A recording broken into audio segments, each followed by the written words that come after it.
नमस्कार, मैं अभिषेक कुमार आप सभी का स्वागत करता हूं रेलवे कैंपस यूट्यूब चैनल पे। तो आप सभी को मेरा जय गुरु। तो चलिए, कंसेप्चुअल क्लास नंबर 3 होगा आज हम लोगों का। और आपको जैसे मैंने कहा था कि कंसेप्चुअल क्लास में हम लोग टोटल 60 क्लास देखने वाले होंगे, जिसमें आज हम लोगों का ये तीसरा क्लास है। और चीज़ें कैसे इसमें चलेगी, फिजिक्स, केमिस्ट्री, बायोलॉजी और इन्वायरमेंट अकॉर्डिंग टू एलपी को ध्यान में रखते हुए, ग्रुप डी को ध्यान में रखते हुए और टेक्नीशियन। इवन मैं आपको यहां मेंशन कर दूं, अगर आप जेई की भी तैयारी कर रहे हैं तो मोर देन सफिशिएंट। देखिए, मोर देन सफिशिएंट कहने का मतलब फिर से वही बात, जिस भी चीज को कहा जाए कि अगर आपको कंसेप्चुअली समझनी होती है, जैसे कि मैंने सबसे पहले आपको क्या करवाया था, जेनेटिकल डिजीज। मानव रोग बहुत आसानी से आप पढ़ लेते हैं, लेकिन उसमें एक अनुवांशिकी रोग होते हैं, जिसमें कुल मिलाकर के हमें कितने डिजीज के बारे पढ़ने होते हैं, 7 डिजीज। जो आपका क्रोमोजोम में कुछ दिक्कत या प्रॉब्लम या समस्या आ जाने के कारण वो डिजीज हो जाती है, जिसको हम लोग आनुवांशिक रोग कहते हैं, जिसका कोई भी ट्रीटमेंट नहीं होता है, जो एक पीढ़ी से दूसरे पीढ़ी में क्या होती है, ट्रांसफर की जाती है। जैसे कलर ब्लाइंडनेस हो गया, हीमोफीलिया हो गया, क्लिनफिल्टर सिंड्रोम हो गया, टर्नर सिंड्रोम हो गया, एडवर्ड सिंड्रोम हो गया, डाउन सिंड्रोम हो गया, पटाउ सिंड्रोम हो गया। ठीक है, यही इतने जितने मैंने नाम लिए, ये सारी चीजों को मैंने विथिन कंसेप्चुअल डायग्राम बेसिस पे कैसे क्रोमोसोम का ट्रांसफर होगा, हाउ मच परसेंटेज जो संतान की पॉसिबिलिटी होगी कि वो डिजीज से ग्रसित होंगे, ये सारी चीजें हमने कंसेप्चुअल क्लास 1 में कंप्लीट किया। नहीं देखा है, कमेंट सेक्शन में लिंक है। फिर सेकंड क्लास में बायोलॉजी का सेल चैप्टर में मैंने आपको कहा, देखिए सेल चैप्टर तो मैंने आपको कहा कि हम लोग इसको 2 भाग में बांट करके पढ़ते हैं। ये कुल मिलाकर के ये सेल का सिलेबस है जो मैं आपको पढ़ाता हूं भाई। ये पार्ट 1 में एक साइड हम लोग ये पूरा सेक्शन को कवर करते हैं, और ये हम लोगों का पार्ट 2 होता है, जिसमें हम लोग सेल के ऑर्गेनेल्स के बारे में समझते हैं। ठीक है, ये कंप्लीट पार्ट 1 सेल के ऊपर चलता। तो इसको मैंने फ्री कराया भी है यूट्यूब पे भी। आप अगर पूरा इस सेल चैप्टर पढ़ना चाहते हो, और देखिए मैं फिर से कह रहा हूं, आप कहीं से भी पढ़े होंगे, मैं यकीन के साथ कहता हूं, जब आप इस क्लास को कंप्लीट कर रहे होंगे, 5 घंटे की वो क्लासेस हैं, मैंने कंबाइन करके यूट्यूब पे डाल रखा है, कमेंट सेक्शन में लिंक मिल जाएगा। बहुत शानदार लेवल पे कंटेंट भी दिया गया है, कंसेप्ट भी दिया है, बहुत नई चीजें। और नई चीजें कहने का मतलब ऐसा नहीं कि आप जेई या नीट के पेपर की लेवल की चीजें है भाई, वो आपके जनरल कॉम्पिटिटिव में पूछा गया है। इवन अगर वो पीसीएस का भी सवाल होगा तो आपसे बन रहा होगा। तो ये आपकी बातें हैं। खैर, अब कंसेप्चुअल क्लास 2 में मैंने आपको कहा था कि 3 कंसेप्चुअल 2 और आज आपका कंसेप्चुअल क्लास 3 जो होगा, जिसमें हम लोग ये दोनों में सेल चैप्टर को खत्म करेंगे। अब सेल में मैंने क्या बताया था, जो कंसेप्चुअल पार्ट है, जैसे कि एक आपका था माइटोकॉन्ड्रिया, जिसको कंसेप्चुअल क्लास नंबर 2 में कवर किया है। नहीं देखा है, कमेंट सेक्शन में जाके देखिए भाई। देखिए, चैनल में सब्सक्राइबर देख करके या व्यू देख करके आकिए नहीं भाई, कंटेंट को देखिए। मैं बार बार कह रहा हूं, कंटेंट को देखिए और साथ के साथ कंसेप्ट को देखिए। कोई एनसीईआरटी हो आपका, इवन ओल्ड हो या फिर न्यू हो, या अभी कोई और न्यू आ जाए, या फिर आपका एग्जाम्पलर हो या एस्चैंद हो, चाहे जो भी पब्लिकेशन हो, अरियंत हो, पिनाकल्स हो, चाहे आपका घटना चक्र हो, या फिर आपका यूथ पब्लिकेशन है, सारा चीज पीवाईक्यू सब कुछ कवर है यहाँ पे।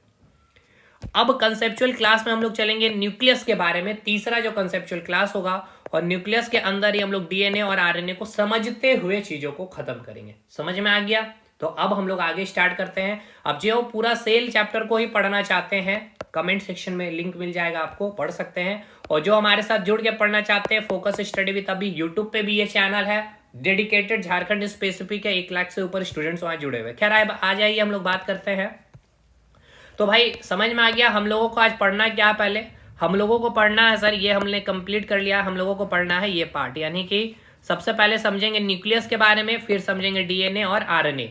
तो अगर हम बात कर रहे हैं न्यूक्लियस की, ठीक है, अगर न्यूक्लियस की बात कर रहे हैं, जिसको हम लोग हिंदी में कहते हैं केंद्रक, और अगर आप इसको एक बार इमेज के फॉर्म में चीजों को देख लेंगे, उसके बाद अगर अध्ययन करेंगे तो बहुत ही मजा आएगा। तो चलिए एक बार पहले हम लोग इसको इमेज में देख लेते हैं। देखिए, ये है प्लांट सेल का पिक्चर, जिसमें आपको दिखाया गया है, ये रहा आपका न्यूक्लियस। ठीक है, न्यूक्लियस को देखा जाए तो ये हो गया आपका कंप्लीट न्यूक्लियस, और इसी न्यूक्लियस के अंदर आपको एक और अंडाकार स्ट्रक्चर में, गोलानुमा स्ट्रक्चर में देखने को मिलेगा, जिसको हम कहेंगे न्यूक्लियोलस। ये दोनों नाम को समझ लीजिए, शेप देख लीजिए, आकृति देख लीजिए, क्योंकि इसका यूज होने वाला। यानी ये आप देख पा रहे होंगे प्लांट सेल में, सेम उसी प्रकार एनिमल सेल में भी आपको यहाँ पे आपको दर्शाया गया है न्यूक्लियस को। ठीक है, ये रहा आपका कंप्लीट गोलाकार स्ट्रक्चर में न्यूक्लियस, और इसी के अंदर में आपको अंडाकार नुमा स्ट्रक्चर में आपको देखने को मिलेगा न्यूक्लियोलस। तो पहले आपने देख लिया आकृति, शेप देख लिया भाई। ये तो हो गया आपकी इमेजेस जो किताबों में बनी हुई है। अब इसी के ऊपर हमें क्या करना है, पूरा स्टडी करना है। तो अब आइए हमारे बनाए गए हाथों के द्वारा इसके इमेज को पहले देखेंगे। उससे पहले चलिए अब आ जाइए, एक बार मैं थोड़ी सी चीजों को आपको डिस्कशन कर दूं। देखिए जैसे कि इंसान है आपका, आप जैसे आप इंसान है भाई, ठीक है। अब इस इंसान की अगर बात कर लिया जाए तो पूरे बॉडी को जो कंट्रोल कर रहा था वो कौन होता है, नर्वस सिस्टम। नर्वस सिस्टम करने का मतलब क्या है, ब्रेन, है ना। यानी पूरा आपके बॉडी को कंट्रोल कौन कर रहा होता है, ब्रेन। उसी प्रकार जो आप सेल के बारे जो आप अध्ययन कर रहे हैं, और सेल के जितने भी अंग आप देखे हैं, सेल ऑर्गेनल्स के बारे यानी मैं बात कर लूं, यानी कि जैसे राइबोसोम हो गया, लाइजोसोम हो गया, वैक्यूल्स हो गया, माइटोकॉन्ड्रिया हो गया, ये सारे सेल के क्या थे, अंग थे। तो अब ये अंग जो भी एक्टिविटीज करेंगे, या फिर सेल की जो भी बायोलॉजिकल एक्टिविटी यानी कि जैविक क्रिया जो करेंगे, उस बायोलॉजिकल एक्टिविटी को या फिर जैविक क्रिया को जो कंट्रोल करने का काम करता है वो कौन करता है, जो आज हम पढ़ने वाले हैं न्यूक्लियस को, ठीक है। वही न्यूक्लियस क्या करता है, पूरे सेल के जितने भी जैविक क्रियाएं होती है उसको कंट्रोल करने का, उसको नियंत्रण करने का काम करती है।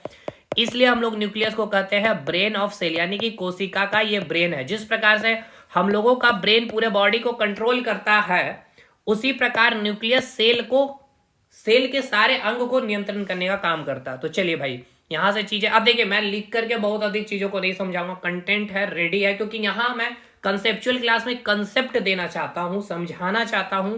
अगर मैं लिख लिख करके एक एक चीज को बताऊं तो फिर ये वीडियो बहुत अधिक हो गया, फिर एक क्लास में तो न्यूक्लियस संभव भी नहीं है खत्म करना, मैंने पेड क्लास में किया भी नहीं एक क्लास में, इसीलिए, ठीक है। लेकिन हर चीज समझ में आएगी, आपको टेंशन नहीं लेना। देखिए क्या लिखा गया है, केंद्रक जो है कोशिका की, देखिए यानी जो न्यूक्लियस है सेल की सभी जैव क्रियाओं का क्या करता है, नियंत्रण करता है। इसी कारण इसे ब्रेन ऑफ सेल यानी कि कोशिका की मस्तिष्क कहते हैं। The nucleus control all biological activity, hence it is called the brain of cell.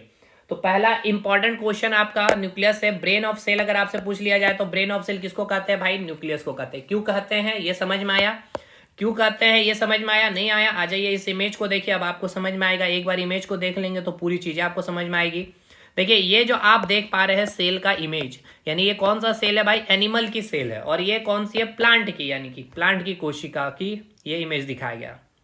तो इस इमेज में यानी एनिमल सेल में अगर जो आप बात करें न्यूक्लियस की, तो ये जो आपका जो न्यूक्लियस है, ये न्यूक्लियस जितने भी सेल ऑर्गेनेल्स आप देख रहे हैं, जैसे माइटोकॉन्ड्रिया हो गया, गोल्जी पार्टस हो गया, वैक्यूल्स हो गया, माइटोकॉन्ड्रिया, इन सारे अंग को कंट्रोल करने का काम किसका है, इसी न्यूक्लियस का। इसलिए इस न्यूक्लियस को क्या कहते हैं, इस सेल का ब्रेन कहते हैं। अब तो समझ में आ ही गया होगा। चलिए भाई अब हम लोग आगे बढ़ते हैं यहाँ से, यानी पहला लाइन जो मैंने बोला वो आपको समझ में आ चुका होगा बहुत ही अच्छे से। चलिए अब आ जाते हैं एक एक करके। देखिए ये बेसिक चीज है भाई, अगर ये चीज पे अगर आप नहीं समझे, न्यूक्लियस करने से नहीं होगा भाई, चीजों को देखिए समझिए तब आगे बढ़ेंगे हम लोग। अब आगे सबसे इंपॉर्टेंट इसकी खोज से सवाल, यानी कि केंद्रक की खोज किसने की थी, रॉबर्ट ब्राउन ने 1831 में की थी। अब आगे शब्दों को ध्यान से पढ़िएगा। देखिए होता क्या है, जनरली एक कोशिका में एक ही केंद्रक पाया जाता है। जैसा अभी मैंने आपको दिखाया, एक प्लांट सेल और एनिमल सेल में एक सेल है तो एक ही न्यूक्लियस था, है ना। लेकिन परंतु कुछ पौधे हैं जो आपको नाम याद रखना होगा एग्जामिनेशन के लिए। कुछ पौधों में क्या होते हैं, कोशिका, कुछ पौधों के कोशिकाओं में, लेकिन अब ध्यान रखना है किसमें, कोशिकाओं में, प्लांट की कोशिका में, यानी पौधों की कोशिकाओं में एक से अधिक केंद्रक पाए जाते हैं। और वो नाम याद रखना है आपको, क्या है वो, क्लैडोफोरा, ठीक है ना। क्लैडोफोरा सेवाल है, यानी कि क्लैडोफोरा यानी कि क्लैडोफोरा जो अलगई है, इसमें आपको एक से अधिक यानी मोर than one nucleus is found. और जिसमें ऐसे जीव में जिसमें एक से अधिक न्यूक्लियस पाए जाते हैं उसको हम लोग कहते हैं सीनोसाइट। Very very important question, even ये आपका क्वेश्चन पीवाईक्यू में पूछा जा चुका है, रेलवे ने नहीं पूछा है, पीसीएस में पूछा जा चुका है, ठीक है, स्टेटमेंट बेस्ड में। तो इसीलिए मैंने इसको रखा, मैंने कहा ना पहले भाई। तो आपको इसके लिए चिंता नहीं लेना है कि एनसीईआरटी कवर होगा कि नहीं होगा भाई, ओल्ड होगा या एनसीईआर न्यू होगा, एग्जाम्पलर होगा या फिर यूथ होगा या फिर पिनाकल्स होंगे या लूसेंट होगा या अरियंत होगा, सब होगा। लेकिन मैंने पहले कहा कि भाई आप सारी किताबों को साइड कर दें, ठीक है, पहली बात। तो जितनी भी पब्लिकेशन की किताबें आपके पास है, ये सारी किताबों का निचोड़, अब निचोड़ कहने का मतलब है कि इसमें कोई भी ऐसी चीजें मिस आउट नहीं होगी जो मैं आपके जो एग्जाम में पूछा जाएगा, वो सारा चीज मैं करवा रहा हूं। इसको पढ़ने का काम मेरा है ये, ठीक है।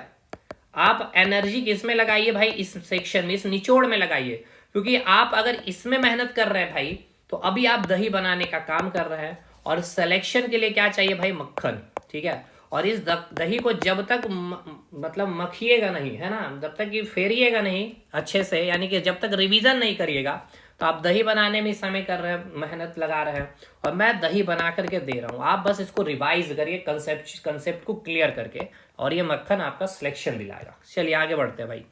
तो पहला चीज तो ये याद हुआ कि आपको ये समझ के चलना है, मैंने ये बताया दो चीज इंपॉर्टेंट, दो चीज क्या बताया, एक तो सिनोसाइट्स का मतलब क्या होता है कि एक ऐसे जीव जिसमें कि कोशिका में एक से अधिक केंद्रक पाए जाते हैं, उसको सिनोसाइट, यानी कि an organism which having more than one nucleus is called coenocyte. English Hindi में सब कुछ अवेलेबल है, ठीक है भाई, समझ में आ गया। अगर वो प्लांट का नाम पूछ ले तो वो नाम क्या है भाई, क्लैडोफोरा सेवाल, यानी कि क्लैडोफोरा अलगई। आपको नाम याद रखना है जिसके सेल में एक से अधिक न्यूक्लियस पाए जाते हैं। मतलब कि अगर क्लैडोफोरा सेवाल का अगर आप सेल देख रहे होंगे दोस्त, तो उसमें एक से अधिक न्यूक्लियस मिलेगा, बस इतनी सी ही बात है, समझ में आ गया इतना। अब हम लोग न्यूक्लियस के स्ट्रक्चर के बारे में अध्ययन करेंगे।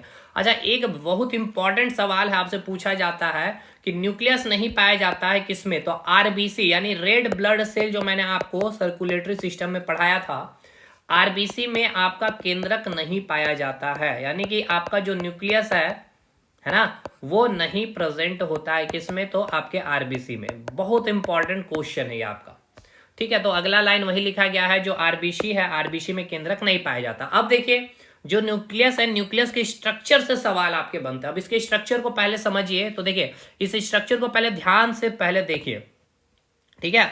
तो अगर आप ध्यान से देख रहे हैं तो सबसे ये बाहर का ये क्या है, आवरण मेंबर, आप देख सकते हैं, ये झिल्ली आपको दिख रही है, और इस झिल्ली के बीच में आपको क्या दिख रही है भाई, कुछ गैप दिख रही है, कुछ पोर दिख रही है, ठीक है। मैं सारा चीज पहले इंडिकेट कर रहा हूं, यहां से सवाल बनेंगे और पढ़ने में आसानी होगी, ठीक है। फिर आपको क्या दिख रहा है भाई, थ्रेड लाइक स्ट्रक्चर इस प्रकार से दिख रही है, ठीक है, थ्रेड लाइक स्ट्रक्चर आपको दिख रही है। इसके बाद एक गोलानुमा आपको स्ट्रक्चर भी दिख रहा है, गोलानुमा आपको स्ट्रक्चर भी दिख रहा है, जिसको मैंने क्या कहा था, न्यूक्लियस के अंदर एक प्रेजेंट है न्यूक्लियोलस। याद करिए ये इमेज को, मैंने आपको दिखाया भी है, आ जाइए भाई एक बार देखिए। अगर आप ध्यानपूर्वक देखे होंगे तो मैंने कहा न्यूक्लियस के अंदर ये एक गोलाकार स्ट्रक्चर, अंडाकार स्ट्रक्चर है, जिसको हमने क्या कहा, न्यूक्लियोलस, ठीक है। इसमें भी आपको मैंने दिखाया था, ये रहा न्यूक्लियोलस, ठीक है। तो आपने क्या देखा भाई, आपने चार चीजों को देख लिया है। स्ट्रक्चर ऑफ न्यूक्लियस को अगर आप पढ़ेंगे तो आपने क्या क्या देखा है, तो अच्छा, इसके अलावा एक चीज और मैं आपको दिखा दूं, आपको दिख रहा होगा ये डॉट डॉट करते हुए, ठीक है ना, ये डॉट डॉट करते हुए क्या, तरल पदार्थ है, ठीक है, तरल पदार्थ है। अब आ जाइए, स्ट्रक्चर को मैं बनाता हूं, अब आप सारी चीजों को रिवाइज अच्छे से करते चलिएगा। मैं स्ट्रक्चर बना रहा हूं न्यूक्लियस की, ठीक है, यानी कि केंद्रक की। तो मैंने सबसे पहले क्या बनाना है भाई, उसके बाहरी आवरण को बनाना, ठीक है, इस प्रकार से उसके बाहरी आवरण को बनाना है मुझे, और बीच में क्या दिखाना है मुझे, पोर्स दिखाने हैं, ठीक है, क्योंकि पोर्स का भी यूज है, और पोर्स से भी सवाल बन जाते हैं। इवन अगर आप स्ट्रक्चर को अच्छा से पढ़ेंगे तो वही चीजों को समझ पाएंगे। ये हो गया बाहरी आवरण, या बोल सकते हैं मेम्ब्रेन हो गया ये, ठीक है, मेम्ब्रेन हो गया, यानी कि आप इसको हिंदी में क्या कहेंगे भाई, झिल्ली कहेंगे। अब इसके अंदर क्या है, कुछ तरल पदार्थ है, ठीक है, कुछ तरल पदार्थ है, ये क्या है आपका तरल पदार्थ हो गया, ये हो गया तरल पदार्थ, ठीक है, यानी क्या हो गया भाई, ट्रांसपेरेंट लिक्विड हो गया, ट्रांसपेरेंट लिक्विड हो गया, क्लियर। अब इसी के अंदर क्या है, थ्रेड लाइक स्ट्रक्चर आपको देखने को मिला था, ठीक है, थ्रेड लाइक स्ट्रक्चर आपको देखने को मिला था, ये आपको थ्रेड लाइक स्ट्रक्चर आपको देखने को मिलता है, ठीक है, थ्रेड लाइक स्ट्रक्चर, यानी कि जालीनुमा संरचना आपको देखने को मिलती है। और इसी के अंदर आपको एक गोलाकार स्ट्रक्चर भी देखने को मिलता है, जिसको आपने क्या कहा, न्यूक्लियोलस कहा। अब समझिए भाई, देखिए ये जो मेम्ब्रेन, जो झिल्ली है, किसकी पढ़ रहे हैं भाई, न्यूक्लियस की, इसलिए इसका नाम दे देते हैं हम लोग न्यूक्लियस मेम्ब्रेन, क्योंकि केंद्रक की ये झिल्ली, इसलिए हम लोग नाम दे रहे हैं केंद्रक झिल्ली। और केंद्रक के अंदर ये तरल पदार्थ है, इसलिए हम इसको कहते हैं केंद्रक द्रव्य, यानी इसको हम लोग कहते हैं न्यूक्लियोप्लाज्म। जैसे कि सेल के अंदर प्रेजेंट जो ट्रांसपेरेंट लिक्विड थी, जिसको हम लोग साइटोप्लाज्म कह रहे थे, कोशिका द्रव्य कह रहे थे, क्योंकि कोशिका के अंदर प्रेजेंट थी, उसी प्रकार न्यूक्लियस के अंदर प्रेजेंट है, तो हम इसको क्या नाम देंगे, न्यूक्लियोप्लाज्म कहेंगे। अब ये जो थ्रेड लाइक स्ट्रक्चर है, यानी कि जालीनुमा जो संरचना आपको दिख रहा है, इसको हम लोग नाम देते हैं क्रोमेटिन की, ठीक है। और ये आपको मैंने क्या कहा, ये है आपका पोर, यानी कि ये है आपका छिद्र, और ये हो गया आपका गोलाकार अंडाकार स्ट्रक्चर जिसको हमने कहा न्यूक्लियोलस। ठीक है, ये हो गया आपका फुल रिवीजन। अब आ जाइए नोट्स में। नोट्स में एक एक करके एक एक स्ट्रक्चर को अध्ययन करेंगे, वो किस चीज से बनी होती है, उसका क्या यूज है, जहां से आपका क्वेश्चन बनेगा। पहले स्ट्रक्चर आपको माइंड, देखिए अगर इस फिगर में आप न्यूक्लियस को देखे होंगे तो वो सारी चीजें आप फील नहीं कर पाएंगे, इसीलिए मैंने वहां पे खुद से बनाया। ठीक है, यहाँ पे आपको क्या, ये अंदर अंदर क्या हो गया भाई, लिक्विड प्रेजेंट है। ठीक है, जिसको आपने क्या कहा, न्यूक्लियोप्लाज्म कहा। इसी के अंदर थ्रेड लाइक स्ट्रक्चर देखने को मिलेगा जिसको आपने क्रोमेटिन कह दिया। अब यहाँ पे पोर्स आपको दिख नहीं रहा, ठीक है, तो वो मैंने आपको दिखा दिया, फील करा दिया। अब ये मैं बिना दिखाए यहाँ पे पढ़ा देता भाई तो आपको समझ में नहीं आता कि इस फिगर में तो है नहीं भाई। चलिए, यानी अब हम लोग अध्ययन करने वाले हैं न्यूक्लियस की स्ट्रक्चर को। सबसे पहले हम लोग बात करेंगे न्यूक्लियस मेम्ब्रेन की, यानी कि जो केंद्रक है उसकी झिल्ली जो है, बाहरी झिल्ली के बारे में। तो the nucleus as a double layer covering called nucleus membrane. प्रत्येक केंद्रक की दो झिल्लियों के आवरण से बनी होती है, देख पा रहे होंगे, एक और ये दो। ठीक है, एक और दो, एक और दो, यानी कि डबल मेम्ब्रेन झिल्ली होती है केंद्रक में। ये इंपॉर्टेंट नहीं है, एग्जाम का सवाल नहीं बनेगा, बस आप समझते चलिए क्योंकि आगे आपके सवाल बनेंगे। इसके बाद अगर आप स्ट्रक्चर में देखें तो कुछ छिद्र है ना, जैसे कि देख सकते हैं यहाँ पे छिद्र है। अब ये छिद्र क्यों, इसको समझिए। जैसे कि ये मान के चलिए आपकी कोशिका है, ठीक है, यानी ये क्या हो गई आपकी सेल। अब सेल के अंदर क्या प्रेजेंट है भाई, सेल के अंदर आपका प्रेजेंट है ये आपका न्यूक्लियस। ठीक है, सेल के अंदर प्रेजेंट है ये आपका न्यूक्लियस, सेल के अंदर प्रेजेंट आपका न्यूक्लियस। और इसके अंदर हो गया आपका न्यूक्लियोलस हो गया, थ्रेड लाइक स्ट्रक्चर प्रेजेंट हो गया क्रोमेटिन, और इसके अंदर क्या प्रेजेंट होगा, लिक्विड यानी कि न्यूक्लियोप्लाज्म। तो अब कुछ मटेरियल को अगर बाहर आना होगा इस यहाँ पे साइटोप्लाज्म में, तो कैसे आएगा, यहाँ से बाहर ऐसे आएगा, इसी पोर से आएगा, या इस साइटोप्लाज्म से इस अंदर न्यूक्लियस के अंदर जाना होगा तो इसी पोर्स से जाएगा। ठीक है, समझ में आ गया पोर्स का यूज क्या है भाई। चलिए भाई आगे बढ़ते हैं हम लोग। यानी आपने केंद्रक छिद्र यानी न्यूक्लियर पोर को समझ लिया क्या, कि यहां लिखा गया है कि न्यूक्लियर मेम्ब्रेन में छोटे छोटे छिद्र पाए जाते हैं जिन्हें केंद्रक छिद्र कहते हैं। यानी कि जो झिल्ली है, यानी कि जो न्यूक्लियस मेम्ब्रेन, इसमें क्या है आपको झिल्ली पोर्स हैं, जिसको आपने क्या कहा भाई, आपने उसको न्यूक्लियर पोर का नाम दिया क्योंकि केंद्रक के अंदर ये छिद्र है इसलिए। ठीक है, अब इन छिद्र यानी इन पोर्स का काम क्या है, इन छिद्रों के द्वारा केंद्रक के भीतरी पदार्थों को कोशिका द्रव्य के विभिन्न पदार्थों से आदान प्रदान करना। मतलब समझ रहे हैं, these pores allow the transfer of material from inside the nucleus to its outside, that is to the cytoplasm। यानी कि न्यूक्लियोप्लाज्म से, यानी न्यूक्लियस के अंदर के मटेरियल को बाहर उस पोर के माध्यम से हम कहाँ भेज सकते हैं, साइटोप्लाज्म में। नहीं समझ में आ रहा है क्या, एक बार फिर से देख लीजिए स्ट्रक्चर। ये आपका मान के चलिए ये हो गया आपका न्यूक्लियस हो गया, तो इसके अंदर जो भी मटेरियल इसी छिद्र से बाहर आएगा इस साइटोप्लाज्म में, और इस साइटोप्लाज्म के से अंदर जाएगा इस न्यूक्लियोप्लाज्म के अंदर यानी न्यूक्लियस के अंदर इसी पोर्स के माध्यम से। ठीक है, यही बात बस वहां लिखी गई है। अब स्ट्रक्चर में हमने देखा है एक न्यूक्लियोप्लाज्म को, ठीक है, यानी जिसको हिंदी में कहते हैं केंद्रक द्रव्य। क्या होता है, केंद्रक के अंदर उपस्थित जो ट्रांसपेरेंट पारदर्शी जो तरल पदार्थ होता है उसी को हम क्या कहते हैं, केंद्रक द्रव्य कहते हैं। जिस प्रकार कोशिका के अंदर उपस्थित जो द्रव्य होता है उसको हम लोग क्या कहते हैं, साइटोप्लाज्म। तो there is a transparent fluid field inside the nucleus which is called nucleoplasm. अब ध्यान से समझिएगा, कंफ्यूजन एकदम मत रखिएगा। देखिए जो केंद्रक द्रव्य है, इस केंद्रक द्रव्य में आपका आरएनए प्रेजेंट होता है, डीएनए प्रेजेंट होता है, लेकिन ये ओपनली नहीं होता है। अभी मैं आपको समझाऊंगा ये आरएनए डीएनए कैसे मिलेगा। ठीक है, और प्रोटीन प्रेजेंट होता है, कुछ एंजाइम भी होते हैं, थोड़े फैट्स भी होते हैं, लवण मिनरल आदि पाए जाते हैं। देखिए ये जो आपका आरएनए है, देखिएगा ये स्ट्रक्चर को ध्यान से पहले समझिए। ये हो गया आपका सेल और ये हो गया आपका न्यूक्लियस। ठीक है, ये हो गया आपका न्यूक्लियस। अब इसके अंदर मैंने क्या पर बताया, आपका आरएनए उपस्थित होता है, डीएनए उपस्थित होता है, प्रोटीन प्रेजेंट होता है, एंजाइम होता है, कुछ फैट और कुछ मिनरल्स भी होते हैं। लेकिन आरएनए बहुत कम मात्रा में, आरएनए सबसे अधिक मात्रा में प्रेजेंट होता है आपके कहाँ, इस साइटोप्लाज्म में। क्लियर हो गया, यानी आरएनए कहाँ कहाँ उपस्थित है भाई, साइटोप्लाज्म में भी है और आपके न्यूक्लियस के अंदर यानी कि न्यूक्लियोप्लाज्म में भी प्रेजेंट है। क्लियर, चलिए भाई ठीक है। ये आपको मैं इसलिए बता रहा हूं आगे कंफ्यूजन नहीं होगा आपको, क्योंकि आरएनए की उपस्थिति आप देख पा रहे हैं। अच्छा चलिए मैं आरएनए को खत्म ही कर देता हूं, मतलब खत्म करूंगा नहीं, कुछ अभी इंपॉर्टेंट पॉइंट बता देता हूं। देखिए जैसे आरएनए की जब हम बात करते हैं तो आरएनए के जो टाइप्स हैं, 3 टाइप्स होते हैं। ठीक है, फर्स्ट टाइप, ये दूसरा टाइप हो गया और ये आपका तीसरा टाइप है। एक होता है आरआरएनए, ठीक है, और एक होता है एमआरएनए, और एक होता है आपका टीआरएनए। अब समझिएगा, ये जो आरएनए है इसको कहा जाता है राइबोसोमल आरएनए, ठीक है, इसे कहा जाता है मैसेंजर आरएनए, और इसे कहा जाता है ट्रांसलेशन आरएनए। अब देखिए इस आरएनए की अगर बात किया जाए तो पहले तो ये समझिए ये आरएनए कहाँ प्रेजेंट होता है, न्यूक्लियोलस के अंदर, यानी न्यूक्लियोलस के अंदर, समझ रहे हैं, जो मैंने आपको बताया था, इस फिगर को देखिए, ये सेल हो गया, इस सेल के अंदर क्या है आपका न्यूक्लियस है, और इस न्यूक्लियस के अंदर एक गोलाकार अंडाकार स्ट्रक्चर था, ये इसके अंदर उपस्थित होता है आपका आरएनए, ठीक है, ये क्या होता है आरएनए, और इसका काम क्या है, ये राइबोसोम का निर्माण करती है, और ये राइबोसोम कहाँ उपस्थित मिलता है आपको, इंडोप्लाज्मिक रेक्टिकुलम के ऊपर, जिसको हम लोग कहते हैं रफ इंडोप्लाज्मिक रेक्टिकुलम, और इसका काम क्या है भाई, प्रोटीन का निर्माण करना। ये सारी चीजें राइबोसोम में मैंने बता रखी है भाई। अब आगे बढ़िए, और ये एमआरएनए का काम क्या है, तो ये एमआरएनए क्या करता है, मैसेज लेकर के जाता है, इसको मैसेज कौन देता है, डीएनए मैसेज देता है कि भाई हमें प्रोटीन चाहिए, तो ये एमआरएनए कोड के फॉर्म में, मैं अभी आपको कोड दिखाऊंगा, ए बॉन्डिंग होता है हाइड्रोजन बॉन्ड से, टी के साथ थाइमिन होगा, ये सब मैं आपको दिखाऊंगा, तो ये मैसेज लेके जाता है कोडिंग करके, ठीक है, और ये मैसेज कौन भेजता है, डीएनए भेजता है, जैसे हाथ को प्रोटीन चाहिए भाई, तो हाथ में जो डीएनए है, हाथ का जो डीएनए, वो मैसेज एमआरएनए को मैसेज दिया, और ये एमआरएनए कहाँ मैसेज लेके जा रहा है, इस आरएनए के पास।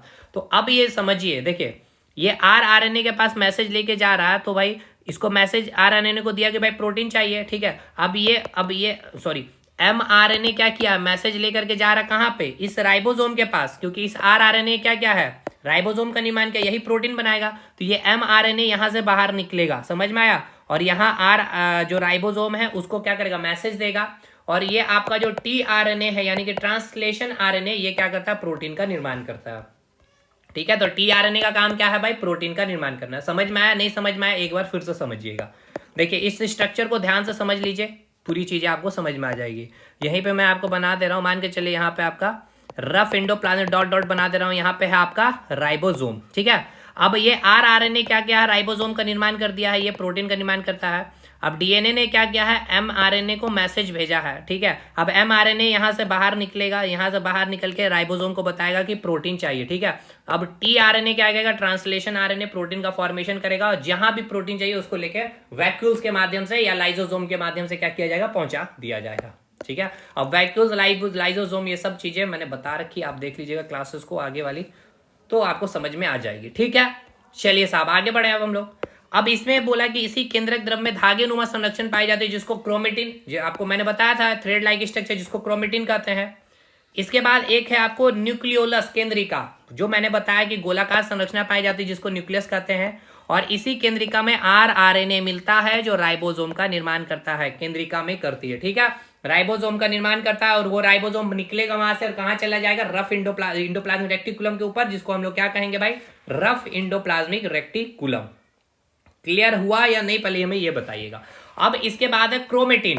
क्रोमेटिन वही थ्रेड लाइक स्ट्रक्चर जो है, तो देखिए इन न्यूक्लियोप्लाज्म यानी कि न्यूक्लियस के अंदर जो न्यूक्लियो प्लाज्म यानी कि केंद्रक द्रव है, उसमें थ्रेड लाइक स्ट्रक्चर होती है, उसी को हम लोग क्रोमेटिन कहते हैं। तो अब जब सेल का विभाजन होता है, यानी कि जब सेल डिवीजन होता है, तो ये क्रोमेटिन क्या करती है, अपने आप को कंडेंस करती है, संघनित करती है, और क्रोमोसोम का फॉर्मेशन करती है, ठीक है।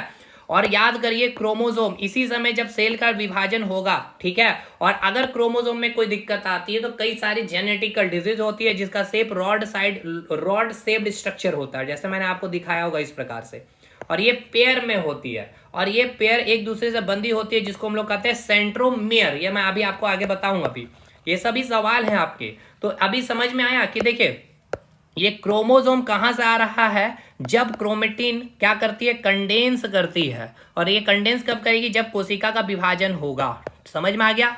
और ये जो क्रोमेटिन है ये किससे बनी होती है, न्यूक्लियोप्रोटीन से बनी होती है। अगर न्यूक्लियोप्रोटीन को तोड़ेंगे तो एक हो गया न्यूक्लिक एसिड और एक हो गया प्रोटीन, यानी कि क्रोमेटिन में क्या प्रेजेंट है, प्रोटीन, और एक है आपका न्यूक्लिक एसिड, और न्यूक्लिक एसिड होता है दो, एक होता है डीएनए और आरएनए। तो इस क्रोमेटिन में कौन सा न्यूक्लिक एसिड पाया जाता है, डीएनए या आरएनए। तो देखिए आरएनए मैंने आपको क्या बताया, एक तो न्यूक्लियस के अंदर और साइटोप्लाज्म में प्रेजेंट होता है, तो इस क्रोमेटिन के अंदर क्या प्रेजेंट होता है, आपका डीएनए प्रेजेंट होता है। इट मीन्स समझिए, अगर क्रोमेटिन के अंदर डीएनए प्रेजेंट है और ये कंडेंस होकर के अगर आपका क्रोमोसोम बना रहा है, तो इस क्रोमोसोम में क्या उपस्थित हो गया, डीएनए हो गया, ठीक है, यानी डीएनए क्रोमोसोम में आ गया, ये क्रोमोसोम कहाँ हो गया, न्यूक्लियस के अंदर ही है, क्योंकि क्रोमेटिन न्यूक्लियस के अंदर है भाई, और यही क्रोमेटिन कंडेंस कर रहा है। तो क्रोमेटिन के कंडेंस होने से, ठीक है, क्रोमेटिन के कंडेंस होने से किसका फॉर्मेशन हुआ, क्रोमोसोम का फॉर्मेशन हुआ, ठीक है। और क्रोमोसोम का फॉर्मेशन हुआ तो इस क्रोमेटिन में क्या प्रेजेंट है, आपका डीएनए प्रेजेंट हो प्लस प्रोटीन है, यानी न्यूक्लियो प्रोटीन, न्यूक्लियो मतलब न्यूक्लिक एसिड, कौन सा न्यूक्लिक एसिड, डीएनए। तो गुणसूत्र में समझ में आ गया क्या उपस्थित होगा, डीएनए होगा, और डीएनए के ऊपर क्या होता है, जीन। तो यही क्रोमोसोम या डीएनए कह लीजिए, या जीन कह लीजिए, या आरएनए, ये सभी क्या है, अनुवांशिकी पदार्थ है, जेनेटिक मटेरियल है, जो एक पीढ़ी से दूसरे पीढ़ी में जाती है। समझ में आ गया। तो वही चीज यहां पे लिखा गया, क्रोमेटिन में पूछा जाता कौन सा न्यूक्लिक एसिड, तो डीएनए न्यूक्लिक एसिड पाया जाता है। मतलब गुणसूत्र क्रोमोसोम में क्या प्रेजेंट होगा, डीएनए आरएनए, तो DNA nucleic acid plus protein present होगा, क्योंकि क्रोमेटिन बनी किससे होती है, न्यूक्लियो प्रोटीन से। तो भाई प्रोटीन तो आ गया, और न्यूक्लिक एसिड में कौन सा था, डीएनए न्यूक्लिक एसिड। तो chromosome are compose of DNA and protein. Clear है, बहुत इंपॉर्टेंट लाइन में बता रहा हूं आपको। अब देखिए आरएनए मैंने क्या बताया, ये केंद्रक के अंदर भी होता है, साइटोप्लाज्म में, ज्यादा साइटोप्लाज्म में होता है, और आरएनए न्यूक्लियोप्लाज्म न्यूक्लियोलस के अंदर होती है, जो राइबोसोम का फॉर्मेशन करती है, और राइबोसोम का काम क्या है, प्रोटीन का फॉर्मेशन करना। अब यही बात लिखी गई है कि गुणसूत्र जो है अनुवांशिक लक्षणों की वाहक होती है ना। अब क्योंकि इस गुणसूत्र का मतलब क्या, इसी में आपका डीएनए आ गया, हाँ, और डीएनए के ऊपर जीन आ गया, यही क्या होता है, एक पीढ़ी से दूसरी पीढ़ी में जाती है। जो आपके माता पिता के जो लक्षण है, जो कैरेक्टर, वही ट्रांसफर होते संतान में। तो इसी डीएनए या जीन को कह लीजिए, या क्रोमोसोम को कह लीजिए, तो आप क्रोमोसोम को कहिए, या डीएनए को कहिए, या जीन को, ये सभी क्या है, आपके एक अनुवांशिकी लक्षण को ट्रांसफर करने का एक वाहक हो गया, है ना। तो लक्षणों की वाहक होती है, तथा जीवन के लक्षणों का एक पीढ़ी से अगले पीढ़ी में ले जाते हैं। डीएनए पर जीन पाए जाते हैं, या जीन अनुवांशिकी लक्षणों के वाहक होते हैं, ठीक है। तो ये एग्जाम में क्वेश्चन में पूछा गया है आपका कि functional segment of DNA are called GNA, ठीक है। यानी कि जो फंक्शनल, जो मेन कार्यात्मक जो इकाई होगी, ठीक है, उसको हम क्या कहते हैं, डीएनए का जो है वो कार्यात्मक इकाई क्या होती है, वो जीन होती है। ये हो गया आपका गुणसूत्र यानी क्रोमोसोम, इसलिए आप इसमें क्या प्रेजेंट होगा, डीएनए, और इसके ऊपर क्या होता है, जीन, ठीक है। यही जीन का ट्रांसफर कह लीजिए, या डीएनए का, या क्रोमोसोम, ठीक है, यही आपके एक पीढ़ी से दूसरी पीढ़ी में जाते हैं, और आपके माता पिता के जो भी कैरेक्टर हैं वो आपके संतान में देखने को मिलती है, ठीक है।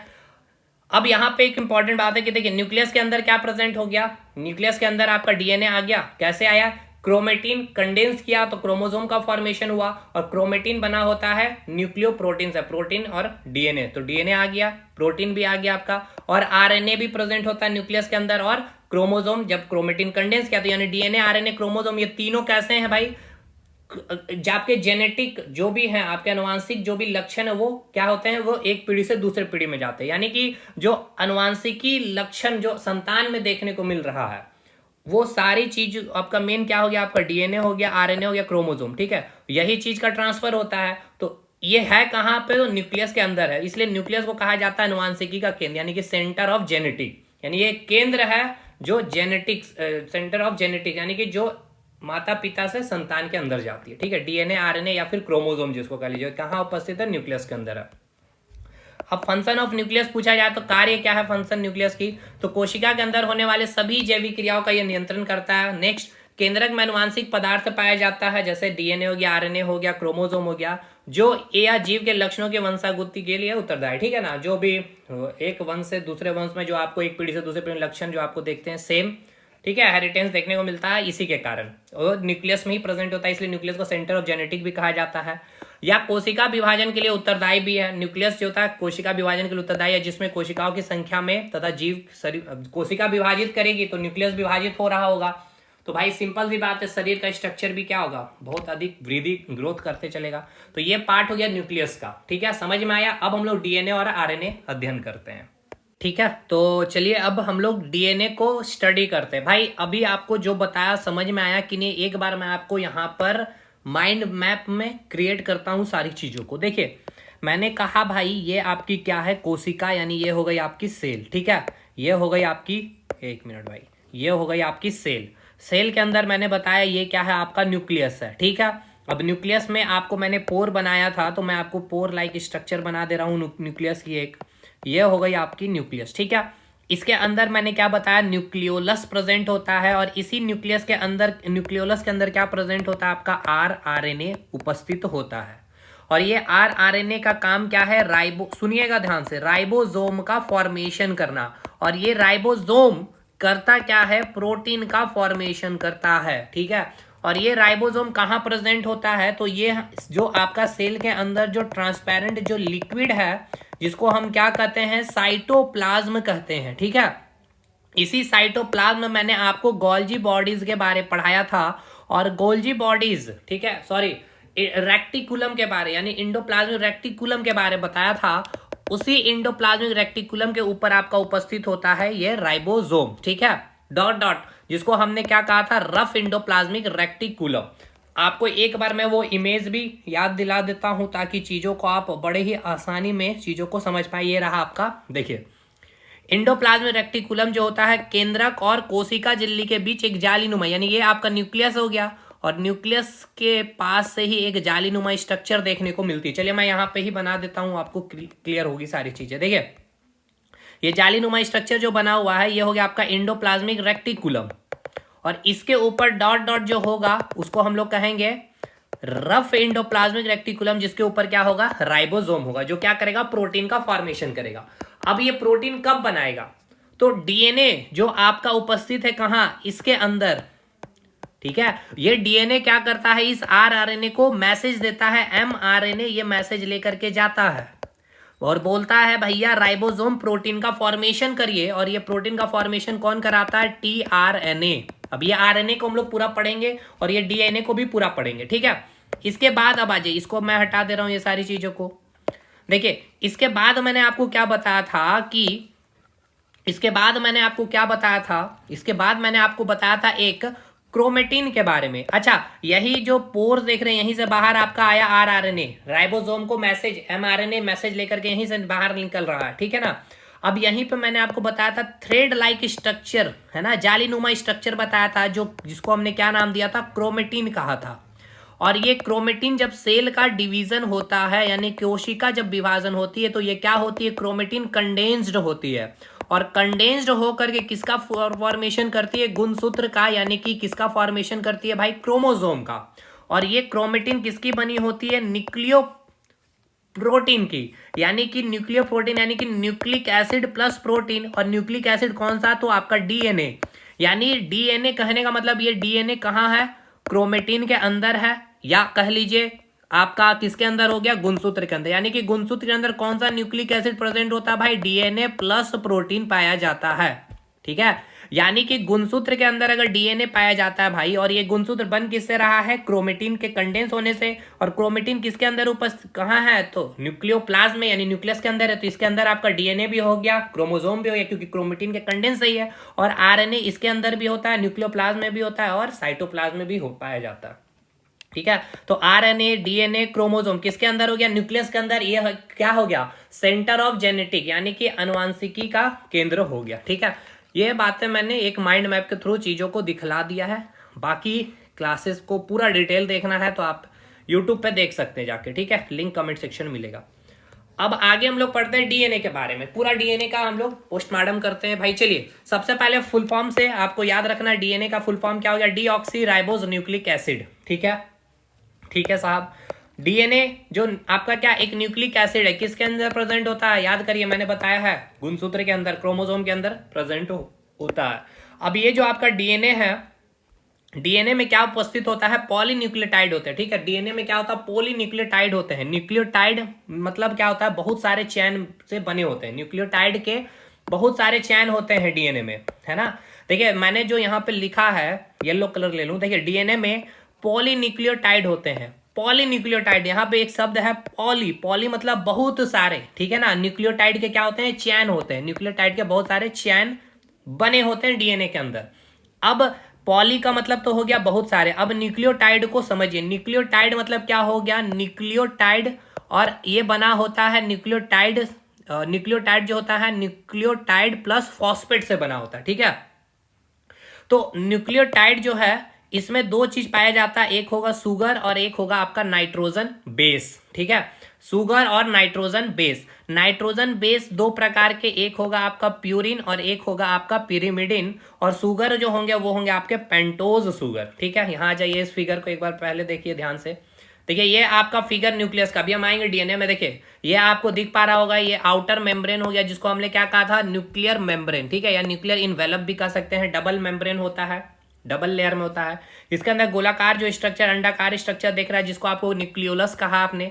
थ्रेड लाइक स्ट्रक्चर आपको यहाँ पे जिस प्रकार से दिख भी रहे होंगे, इसी को हमने क्या कहा, क्रोमेटिन कह दिया है ना। यहाँ पे देख सकते हैं ये हो गया आपका क्रोमेटिन, और यही क्रोमेटिन क्या करेगा, जब सेल डिवीजन करेगा तो कंडेंस्ड होगा, कंडेंस्ड होकर क्रोमोसोम यानी गुणसूत्र का फॉर्मेशन करेगा। और ये क्रोमेटिन किससे बनी होती है, न्यूक्लियो प्रोटीन की बनी होती है। न्यूक्लियो मतलब न्यूक्लिक एसिड, कौन से न्यूक्लिक एसिड भाई, तो राइबोसोम के ऊपर डीएनए उपस्थित होता है, इसी डीएनए में जीन प्रेजेंट होता है। और ये हो गया पोर, जिसमें आरएनए या फिर जो भी न्यूक्लियोप्लाज्म के अंदर जो भी मटेरियल है वो बाहर कोशिका द्रव्य में या साइटोप्लाज्म से न्यूक्लियोप्लाज्म के अंदर इसी पोर्स से आदान प्रदान यानी कि आवागमन चलता है, ठीक है, ट्रांसपोर्टेशन होता है भाई।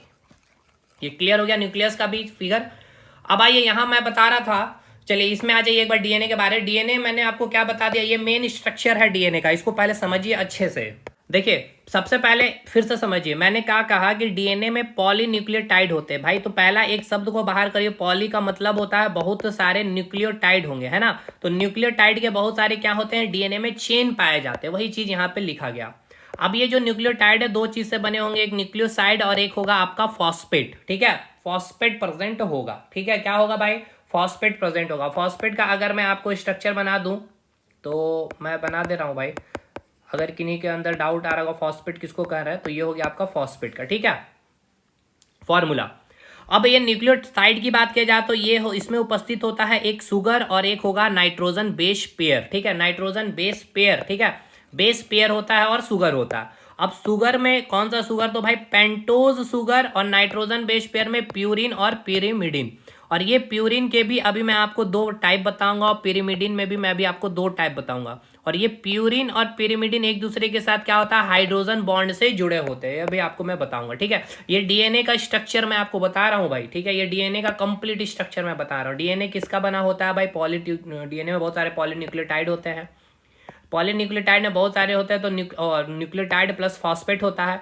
यही फॉस्फेट सुगर से ही ये प्यूरिन और प्यूरिमिडिन क्या होते हैं, अटैच होते हैं, ठीक है ना। अभी आपको मैं दिखाऊंगा पूरा चीज।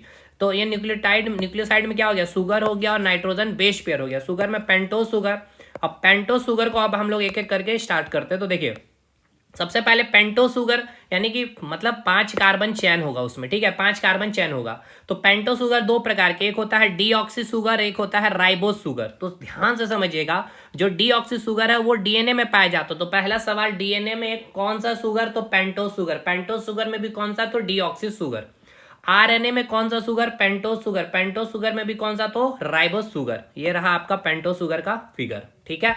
अब आ जाइए नाइट्रोजन बेस पेयर, मैंने जो कहा, जो अभी आप यहाँ पे देखे ना भाई, नाइट्रोजन बेस पेयर और ये आपका सुगर क्या होता है, न्यूक्लियोटाइड के दो पार्ट हो गए, ठीक है। न्यूक्लियोटाइड जो बना होता है दो चीज से बना होता है, सुगर और नाइट्रोजन बेस से। और यही न्यूक्लियोटाइड का बहुत सारा चेन डीएनए में पाया जाता है और फॉस्फेट होता है। चलिए अब ये पेंटोज सुगर आपका क्लियर हुआ कि नहीं, पहले मैं ये बता, पेंटोज सुगर क्या है भाई, 5 कार्बन चेन उपस्थित होंगे, एक होगा डीऑक्सी सुगर, एक होगा ribose sugar. Deoxy sugar DNA में पाया जाएगा और राइबोस सुगर आरएनए में पाया जाएगा, ठीक है। अगर डीएनए कर रहे तो कौन सा सुगर, डीऑक्सी। आरएनए कर रहे तो भाई राइबोस सुगर। अब आ जाइए बात करते हैं हम लोग नाइट्रोजन बेस पेयर के बारे में। तो नाइट्रोजन बेस पेयर के दो पार्ट होंगे, एक होंगे आपके प्यूरिन और एक होगा आपका पिरिमिडिन, ठीक है। अब यहाँ पे एक तो डिफरेंस आपने पेंटो सुगर में कर लिया, डीएनए और आरएनए में सुगर। अब नाइट्रोजन बेस पेयर में डिफरेंस करिएगा, डीएनए और आरएनए में क्या पाया जाता है। देखिए प्यूरिन के दो होंगे, एक होंगे एडेनिन जिसको हम लोग ए से रिप्रेजेंट कर रहे होंगे। चलिए भाई, एडेनिन को हम लोग ए से रिप्रेजेंट कर रहे होंगे, एडेनिन को हम लोग ए से बता रहे होंगे। और प्यूरिन का एक हो गया आपका गुआनिन यानी कि जी से, जिसको रिप्रेजेंट कर रहे हैं, ठीक है। पिरिमिडिन का एक होगा साइटोसिन, थाइमिन, ठीक है। और एक होगा आपका यूरासिल। यानी कि प्यूरिन कितने भाग होते हैं, प्यूरिन के दो होंगे, एक हो गया आपके एडेनिन जिसको ए से रिप्रेजेंट किए, गुआनिन जिसको जी से रिप्रेजेंट किए। पिरिमिडिन के 3 हो गए पार्ट, एक हो गया साइटोसिन, थाइमिन और एक हो गया यूरासिल। साइटोसिन को सी से रिप्रेजेंट, थाइमिन को टी से रिप्रेजेंट और यूरासिल को यू से रिप्रेजेंट। अब डीएनए और आरएनए में नाइट्रोजन बेस का डिफरेंस को समझिएगा। तो देखिए जो डीएनए है उसमें जो प्यूरिन होगा ए भी होगा, ठीक है, और गुआनिन जी भी होगा। आरएनए में भी ए होगा और जी होगा, ठीक है। और साइटोसिन भी आपका डीएनए में होगा और आरएनए में होगा। केवल डिफरेंस थाइमिन में और यूरासिल आएगा। अगर थाइमिन है, ठीक है, यानी टी, तो वो हो गया डीएनए, यानी डीएनए में कौन सा नाइट्रोजन बेस पेयर पाया जाएगा, पिरिमिडिन का थाइमिन। और अगर आरएनए देखी लीजिए तो उसमें यूरासिल पाया जाएगा, यानी नाइट्रोजन बेस पेयर कौन सा, पिरिमिडिन का यूरासिल। मतलब डिफरेंस नाइट्रोजन बेस पेयर का समझ में आया, यानी सुगर यहाँ यही मेन चीज है भाई, ठीक है। अगर यहाँ पे अगर आप ध्यान से समझ लिए तो डीएनए जो हुआ आपका, ठीक है, ये आपको मैंने क्या बताया, पॉलीन्यूक्लियोटाइड का बना होता है। पॉलीन्यूक्लियोटाइड जो हो गया आपके सुगर, न्यूक्लियोसाइड प्लस फॉस्फेट पाया जाता है। और न्यूक्लियोसाइड में क्या होते हैं, दो चीज से बना होता है, एक सुगर और एक हो गया नाइट्रोजन बेस पेयर। सुगर दो प्रकार के हो गए, एक हो गया आपका डीऑक्सी ऑक्सी सुगर हो गया और एक हो गया राइबो सुगर। तो डीएनए में पाया जाएगा डीऑक्सी सुगर और राइबो सुगर हो गया आपका आरएनए में। और ये आपके दो भाग में टूटेंगे, प्यूरिन और एक हो गया आपका पिरिमिडिन। प्यूरिन दो प्रकार का, एडेनिन हो गया, गुआनिन हो गया, और ये हो गया साइटोसिन, ये हो गया थाइमिन, और ये हो गया आपका यूरासिल। एजीसी ये क्या होगा आपका, डीएनए में भी होगा एजीसी होगा और आरएनए में भी आपका एजीसी होगा। बस डीएनए में आपका थाइमिन होगा, और अगर थाइमिन हट के यू आ गया तो वो आपका आरएनए बन जाएगा, ठीक है, आरएनए का स्ट्रक्चर बन जाएगा। यही चीज को यहाँ पे लिख दिया गया है, ठीक है। और ये एक दूसरे के साथ हाइड्रोजन बॉन्ड से लिंकअप होते हैं, और यही कोडिंग के माध्यम से जो आरएनए आपका आरआरएनए जो होता है, यानी कि आरआरएनए जो राइबोसोम का फॉर्मेशन करता है, और वो राइबोसोम जो प्रोटीन का फॉर्मेशन करता है, और उस प्रोटीन का फॉर्मेशन तक मैसेज भेजाने का जो काम करता है एमआरएनए, और ये एमआरएनए जो मैसेज लेकर के जाता है इसी फॉर्म में एजीसीयू। एमआरएनए मैंने कहा ना भाई, तो यानी मैसेंजर आरएनए, तो आरएनए में क्या होगा, एजीसीयू होगा, ना कि एजीसीटी होगा, ठीक है। तो अब ये डीएनए का स्ट्रक्चर अब आपको समझ में आ चुका है भाई। डीएनए में क्या होगा, एजीसीटी यानी एडेनिन, गुआनिन, साइटोसिन और थाइमिन। और आरएनए में क्या होगा, एडेनिन, गुआनिन, साइटोसिन और यूरासिल। देखिए प्यूरिन हमेशा अपना बंधन पिरिमिडिन से बनाता है, ये मैंने पहले भी कहा था। यानी ये प्यूरिन और पिरिमिडिन यानी adenine, guanine, cytosine, thymine, uracil एक दूसरे के साथ बंधन बनाएगा, और ये बंधन बॉन्ड कैसा होगा, हाइड्रोजन बॉन्ड का होगा। देखिए जैसे कि एडेनिन थाइमिन के साथ डबल बॉन्ड बनाएगा हमेशा ही, और गुआनिन साइटोसिन के साथ ट्रिपल बॉन्ड बनाएगा, और ये बॉन्ड कैसा होगा, हाइड्रोजन बॉन्ड होगा। तो ये याद रखना है आपको, एडेनिन और थाइमिन के बीच में कैसा बॉन्ड, तो भाई डबल बॉन्ड। गुआनिन साइटोसिन के साथ कैसा बॉन्ड, तो ट्रिपल, और ये बॉन्ड क्या होता है, हाइड्रोजन बॉन्ड होता है। सेम उसी प्रकार से एडेनिन और यूरासिल के बीच में आपका डबल बॉन्ड होगा। और हमेशा याद रखिएगा गुआनिन और साइटोसिन, गुआनिन और साइटोसिन, क्योंकि ये डीएनए में भी है आरएनए में भी है, केवल डिफरेंस थाइमिन का है और यूरासिल का है डीएनए और आरएनए में। और यहीं पे पाया जाएगा डबल बॉन्ड, जो कैसा होता है, हाइड्रोजन बॉन्डिंग कहलाता है, ठीक है। यहाँ तक चीजें क्लियर है। अब ये आपका जो स्ट्रक्चर जो दिख रहा है यहाँ मैंने जो आपको लिखा है, देखिएगा डीएनए स्ट्रक्चर में ये नाइट्रोजन बेस होता है, यानी कि ये जो आप बेस देख रहे हैं ये डीएनए का स्ट्रक्चर हो गया, है ना। देखिए एजीसीटी है, यानी जो आपका ये जो ए दिख रहा है ये टी के साथ अटैच होगा डबल बॉन्ड हाइड्रोजन से, और ये GC triple bond hydrogen bond से अटैच होगा। और ये आरएनए में एयू डबल बॉन्ड से अटैच होगा, देख सकते हैं आरएनए स्ट्रक्चर में नाइट्रोजन बेस हो गया, और जीसी आपके ट्रिपल बॉन्ड से अटैच होंगे। अब देखिए डीएनए जो होता है कैसा होता है, डबल हेलिक्स स्ट्रक्चर, एक ये हो गया हेलिक्स और ये दूसरा हेलिक्स हो गया, है ना। तो इसको एक बाहर निकालिए, इसको एक बाहर निकालिए, इस प्रकार से हमने बाहर निकाल दिया, तो ये मैंने बाहर निकाला है।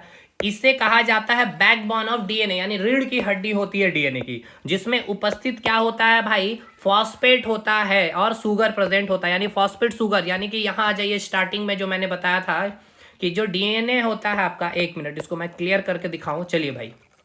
जैसे यहाँ मैंने आपको कहा कि जो डीएनए में पॉलीन्यूक्लियोटाइड होता है, पॉली मतलब बहुत सारे न्यूक्लियोटाइड, न्यूक्लियोटाइड फॉस्फेट, और इसी को मैंने कहा ये जो फॉस्फेट हो गया और ये जो सुगर हो गया, यही डीएनए के बैकबोन में उपस्थित होता है। और इस बैकबोन से ही आपका नाइट्रोजन बेस पेयर प्यूरिन और पिरिमिडिन एक दूसरे के साथ हाइड्रोजन बॉन्ड से जुड़े होते हैं। समझ में आया मेरे भाई। तो अब आ जाइए स्ट्रक्चर में, तो डबल हेलिक्स स्ट्रक्चर है एक, इसको मैंने क्या किया, बाहर निकाल दिया इस प्रकार से, और इसको भी मैंने बाहर निकाल दिया इस प्रकार से। तो ये जो आप देख रहे हैं इसका हो गया आपका बैकबोन, जिसको कहा जाता है, ठीक है। डीएनए का बैकबोन कहा जाता है, जैसे यहाँ आप पढ़ेंगे तो मैंने लिखा डीएनए के बैकबोन या लेयर में फॉस्फेट और सुगर होता है, ठीक है। इसी पर आपके नाइट्रोजन बेस पाए जाते हैं। तो देखिए फॉस्फेट हो गया, ये सुगर हो गया, फॉस्फेट हो गया, ये सुगर हो गया, फॉस्फेट और ये सुगर। अब इसी में आप देखिएगा नाइट्रोजन बेस पेयर मैंने लिया है AGCTA। अब सिंपल सा यहाँ पे अगर मैं इसको ढक भी दूं, चलिए ठीक है, आप हमें ये बताइए यहाँ पे क्या आएगा। अगर ये आप डीएनए पढ़ रहे हैं ना, तो डीएनए पढ़ रहे हैं तो क्या आएगा, ए रहेगा, जी रहेगा, सी कॉमन है डीएनए आरएनए में, एक यहाँ पे आ जाएगा टी केवल, ठीक है। तो देखिए यहाँ पे टी मैंने रखा, यू नहीं रखा। अगर आप आरएनए पढ़ रहे होते तो यू पढ़ रहे होते हैं, लेकिन अभी आप डीएनए पढ़ रहे हैं, इसलिए चलिए इसको हटा लीजिए। अब यहाँ पे क्या आएगा, ए के साथ क्या आएगा, अभी मैंने आपको बताया भी था, ए के साथ क्या आएगा मेरे भाई, देखिए अभी मैंने आपको दिखाया भी था, ए के साथ आपका टी आएगा ये डीएनए के स्ट्रक्चर में, और जी के साथ सी आएगा ट्रिपल बॉन्ड में। तो देखिएगा यहाँ पे वही चीज मैंने लिखा है, ए के साथ मैंने क्या दिखाया, तो देखिए ए के साथ मैंने डबल बॉन्ड में टी को रखा, थाइमिन को, जी के साथ सी रखा दिया है, और सी के साथ यहाँ पे साइटोसिन है तो जी आ जाएगा, टी है तो ए आ जाएगा, ए है तो टी आ जाएगा। ए मतलब एडेनिन, टी मतलब थाइमिन, क्योंकि पढ़ क्या रहे हैं हम लोग, डीएनए पढ़ रहे हैं। क्या पढ़ रहे हैं हम लोग, डीएनए यानी डीऑक्सीराइबोस न्यूक्लिक एसिड, जिसका स्ट्रक्चर क्या होता है, एडेनिन, गुआनिन, साइटोसिन और थाइमिन। ठीक है, एडेनिन और थाइमिन के बीच डबल बॉन्ड, देखिए डबल बॉन्ड, और जी और सी के बीच में ट्रिपल बॉन्ड, देखिए जी और सी के बीच में ट्रिपल बॉन्ड। अब यहाँ पर डिफरेंस क्या आएगा, थाइमिन हट जाएगा, अगर ये हट के यू आ गया यूरासिल, तो अब यही स्ट्रक्चर क्या बन जाएगा आपका, आरएनए। अब हम लोग आरएनए पे आ जाते हैं एक बार, चलिए आरएनए के ऊपर अब हम लोग देख लेते हैं चीजें। यहां तक चीजें समझ में आ गई, जैसे कि देखिए ये आपको दिखाया गया है ये स्ट्रक्चर पूरा, एडेनिन और थाइमिन के बीच में डबल बॉन्ड, सी यानी साइटोसिन और गुआनिन हो गया ट्रिपल बॉन्ड। ठीक है, इस प्रकार से डबल हेलिक्स, इसके बीच का अगर डिस्टेंस भी पूछ लिया, यानी दो हेलिक्स के बीच का जो डिस्टेंस होता है 20 एंगस्ट्रॉम होता है। ठीक है, और ये आपको याद रखना है कि एक जो हेलिक्स होगा, यानी ये जो होगा, इसकी जो लेंथ होती है वो 3.4 नैनोमीटर या 34 एंगस्ट्रॉम। ये बहुत डिटेल हो जाएगा, इतनी आपका आवश्यकता नहीं पड़ेगी एग्जामिनेशन में। ठीक है, डीएनए, अच्छा डीएनए जो होता है मोर स्टेबल देन आरएनए होता है। ठीक है, due to double helix structure, ये वेरी वेरी इंपॉर्टेंट लाइन है। क्यों होता है ये इंपॉर्टेंट है, क्योंकि डबल हेलिक्स है तो भाई सिंपल सी बात है, दो लकड़ी को रखिए और एक लकड़ी, कौन ज्यादा स्टेबल होगा, दो, क्योंकि दोनों एक दूसरे को क्या कर रहा होगा, हेल्प कर रहा होगा, इस प्रकार से मुड़ा हुआ है तो। ठीक है, उसके बाद यहाँ पे लिखा गया थाइमिन के जगह यूरासिल आ जाएगा तो वो आरएनए स्ट्रक्चर हो जाएगा, ये तो मैंने बता ही दिया। देखिए डीएनए क्या है, एक जेनेटिक मटेरियल है, बिल्कुल। डीएनए कैसे आया, समझ में आया ना भाई, ये डीएनए क्या है भाई, या डीएनए क्या है, एक जेनेटिक मटेरियल है जो एक मॉलिक्यूल के फॉर्म में क्रोमोसोम में होता है। और ये क्रोमोसोम कैसे बनता है, जब क्रोमेटिन कंडेंस करता है, और ये कंडेंस कब करता है, जब सेल का डिवीजन होता है तो क्रोमोसोम का फॉर्मेशन होता है। और ये क्रोमेटिन ही बना होता है न्यूक्लियोप्रोटीन से, यानी न्यूक्लिक एसिड प्लस प्रोटीन, और वो कौन सा न्यूक्लिक एसिड होता है, डीएनए होता है। डीएनए मॉलिक्यूल अनुवांशिक रोग एवं अनुवांशिक लक्षणों को एक पीढ़ी से दूसरी पीढ़ी में स्थानांतरित करती है। देखिए जो बोलते हैं हम लोग अनुवांशिक रोग, यानी माता पिता से जो रोग बच्चे में आते हैं, यानी संतान में आते हैं, जेनेटिकल डिजीज कहते हैं, अनुवांशिकी रोग कहते हैं, जिसका कोई भी इलाज नहीं, जैसे कलर ब्लाइंडनेस हो गया, हीमोफीलिया हो गया, क्लिनफिल्टर सिंड्रोम हो गया, टर्नर सिंड्रोम हो गया, पटाओ सिंड्रोम हो गया, डाउन सिंड्रोम हो गया, एडवर्ड सिंड्रोम हो गया, जैसे टर्नर, अच्छा जितने मैंने अभी लास्ट के नाम बताए, जैसे पटाओ सिंड्रोम हो गया, डाउनवर्ड सिंड्रोम हो गया, एडवर्ड सिंड्रोम हो गया, ये कैसे क्रोमोसोमल डिजीज है भाई। क्रोमोसोम में भी दो पार्ट मैंने बताया था, है ना, इंसान में कितने क्रोमोसोम है, 46। अब 46 को भी तोड़ेंगे, अगर मेल है तो 44XY हो गया, और फीमेल है तो 44XX हो गया। अब ये हो गया आपका सेक्स क्रोमोसोमल, और ये हो गया आपका ऑटोजोमल। अगर इस क्रोमोसोम में डिजीज में अगर दिक्कत है तो भाई कलर ब्लाइंडनेस, हीमोफीलिया, क्लिनफिल्टर सिंड्रोम और टर्नर सिंड्रोम। कलर ब्लाइंडनेस और हीमोफीलिया में क्रोमोसोम की संख्या 46 ही रहती है, लेकिन इसमें कौन सा क्रोमोसोम डोमिनेट करता है, ये सब मैंने बताया है, एक्स क्रोमोसोम, है ना, याद करिए। उसके बाद क्लिनफिल्टर सिंड्रोम में क्या होता है, क्रोमोसोम की संख्या अधिक हो जाती है 47, यानी इसमें होता क्या है, लड़कों में लड़की के लक्षण देखने को मिलते हैं। और टर्नर सिंड्रोम में क्रोमोसोम की संख्या घट जाती है 45, इसमें क्या होता है, लड़की के अंदर लड़के के लक्षण आ जाते हैं। ठीक है, तो उसके बाद अगर ऑटोजोमल डिजीज होगा, यानी इस ऑटोजोम में अगर कोई दिक्कत आ गई तो आपको कौन से 3 डिजीज, और ये कैसे होते हैं भाई, जो क्रोमोसोम जो पेयर में प्रेजेंट होते हैं उसके पोजीशन में, एक होता है आपका एडवर्ड सिंड्रोम, एक हो गया पटाओ सिंड्रोम, और एक हो गया डाउनवर्ड सिंड्रोम। ये कौन सा पेयर था, 21वां नंबर का पेयर था, और ये हो गया 18वां नंबर का पेयर में 3 क्रोमोसोम आ जाएंगे, इसमें 21वां नंबर में 3 क्रोमोसोम आएंगे, पटाओ में 13वां पेयर जो होता है उसमें आ जाता है। तो यही क्रोमोसोम में दिक्कत हो जाना, यानी कि यही आनुवांशिक पदार्थ इसी क्रोमोसोम में ही तो उपस्थित है, डीएनए, और डीएनए के ऊपर ही पाया जाता है जीन, और यही आपसे यानी माता पिता से क्या होता है, उस संतान में ट्रांसफर हो जाता है। और इस जेनेटिकल डिजीज का कोई भी इलाज नहीं, कलर ब्लाइंडनेस का कोई इलाज नहीं है, हीमोफीलिया का कोई इलाज नहीं है। ठीक है, अब आप जैसे देखते होंगे जब कोई बच्चे का जब पैदा होते हैं, ठीक है, न्यू बॉर्न बेबी के जीभ से कटा हुआ मिलेगा, तो वो क्या आ गया आपका, वही है आपका पटाओ सिंड्रोम। ठीक है, उसमें क्या हुआ, वही क्रोमोसोम का जो पेयरिंग हुआ, 13th नंबर का जो पेयर था उसमें एक एक्स्ट्रा क्रोमोसोम आ जाती है। क्लियर है भाई, तो ये सारी चीजें हैं जिसको कह दिया जाता है, आगे बहुत सारी अब मन गढ़ंत वाली चीजें बातें बोल दिया जाता है कि आप ग्रहण में अच्छे से वगैरह रहने, खैर ये सब चीजें जो भी हटाइए। तो देखिए डीएनए का फंक्शनल सेगमेंट क्या है, यानी डीएनए का मेन क्रियात्मक इकाई क्या है, तो वो जीन होता है। जीन को आनुवांशिक लक्षणों का वाहक कहते हैं, यानी मेनली जो माता पिता से जो संतान में गया, वो जो लेके जा रहा है डीएनए का, वो पार्ट को कौन लेके जाता है, जीन। इसलिए जीन को क्या कहा जाता है, carrier of genetic trait. DNA fingerprint, जैसे कि अब बहुत सारी जब घटनाएं घटती है तो डीएनए टेस्ट किया जाता है, डीएनए फिंगरप्रिंट की, ठीक है। तो इसकी खोज किसने किया था, डॉक्टर एल के जेफरेज। ये सब स्टैटिक पॉइंट है। डीएनए के फिंगरप्रिंट एवं एक्सरे से जैविक माता पिता या अपराधी की पहचान की जा सकती है। डीएनए का मुख्य कार्य क्या है, जेनेटिक मटेरियल का जेनेटिक मटेरियल का क्या करना भाई, पता लगाना, यानी अनुवांशिकी पदार्थ का पता लगाना। डीएनए फिंगरप्रिंट भारत में लाने का श्रेय डॉक्टर लालजी सिंह को जाता है। डीएनए में हिस्टोन प्रोटीन प्रेजेंट होता है। अभी मैंने आपको बताया ना डीएनए में हिस्टोन प्रोटीन, भाई समझिए हिस्टोन प्रोटीन, मैंने आपको क्या बताया था, डीएनए कहां से आया, क्रोमेटिन से आ रहा है, क्योंकि क्रोमेटिन किससे बनाया था, न्यूक्लियो प्रोटीन से। न्यूक्लियो प्रोटीन में कौन से क्या प्रेजेंट होता है, डीएनए प्लस प्रोटीन। और कौन सा प्रोटीन, तो भाई हिस्टोन प्रोटीन प्रेजेंट होता है, ठीक है।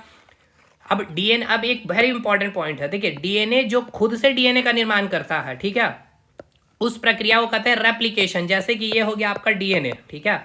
अब डीएनए खुद से डीएनए का निर्माण कर दिया तो इसको रेप्लिकेशन यानी कि डुप्लीकेशन, देखा आपने माइटोकॉन्ड्रिया में देखा बाइनरी डिफिजन से, ठीक है ना, द्विखंडन विखंडन से डीएनए क्या करता है, अपने आप को अपना खुद से डीएनए का विभाजित करके दूसरा डीएनए बना लेता है, माइटोकॉन्ड्रिया। तो इसको हम लोग कहते हैं रेप्लिकेशन प्रोसेस। अब डीएनए से आरएनए का बनना, ठीक है, डीएनए से आरएनए को बनना, इसे हम लोग कहते हैं ट्रांसक्रिप्शन। और आरएनए से आपका प्रोटीन का बनना, जिसको हमने कहा ट्रांसलेशन। और आरएनए से जस्ट अपोजिट डीएनए का बनना, इसे हम कहते हैं रिवर्स ट्रांसक्रिप्शन। देखिए वायरस आपने नाम सुना होगा, कई सारे वायरस डिजीज आपने पढ़े होंगे, तो वायरस में आपका या तो डीएनए पाया जाएगा या तो आरएनए पाया जाएगा, ठीक है।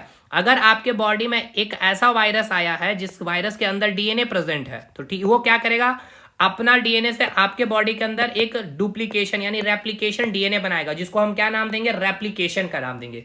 लेकिन एक ऐसा वायरस जो आपके बॉडी में आया जिसके अंदर उपस्थित है आरएनए, तो अब वो आरएनए क्या करेगा, डीएनए बनाएगा आपके बॉडी के अंदर, यानी वो कौन सा प्रोसेस के तहत बनाएगा, रिवर्स ट्रांसक्रिप्शन के तहत बनाएगा, ठीक है।